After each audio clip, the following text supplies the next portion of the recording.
រោងចក្រកែច្នៃផ្លែឈើ Go Binfen នៅស្រុកភ្នំស្រួយបង្ហូរទឹកស្អុយចូលបឹងធ្វើឲ្យប៉ះពាល់បរិស្ថាននិងសុខភាពប្រជាពលរដ្ឋដែលរស់នៅក្បែរនោះ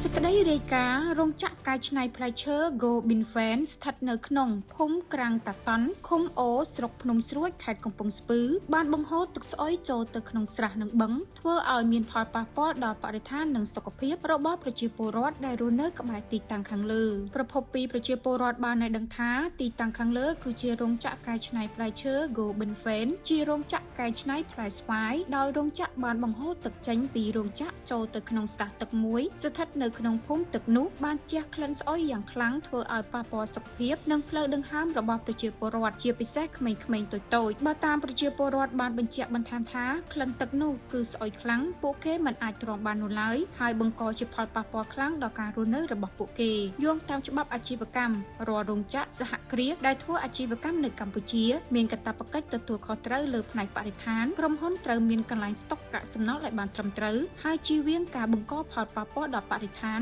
និងការរស់នៅរបស់ប្រជាពលរដ្ឋរងការរំខានពីទឹកស្អុយដែលគេបង្ហូរចេញពីរោងចក្រកែច្នៃផ្លែឈើនេះស្នើដល់អាជ្ញាធរនៅក្នុងខេត្តជាពិសេសក្រសួងបរិស្ថានចុះពិនិត្យសកម្មភាពរោងចក្រនេះហើយទប់ស្កាត់សកម្មភាពដែលបង្កផលប៉ះពាល់ដល់ការរស់នៅរបស់ប្រជាពលរដ្ឋអង្គភាពសារព័ត៌មានយើងគ្រាន់តែជាកញ្ចក់ឆ្លុះបញ្ចាំងរីគុណក្នុងន័យស្ថាបនានិងសូមរងចាំការឆ្លើយបំភ្លឺគ្រប់ស្ថាប័នពាក់ព័ន្ធគ្រប់ពេលម៉ោងធ្វើការតាមរបបអ្នកសារព័ត៌មានសូមអរគុណ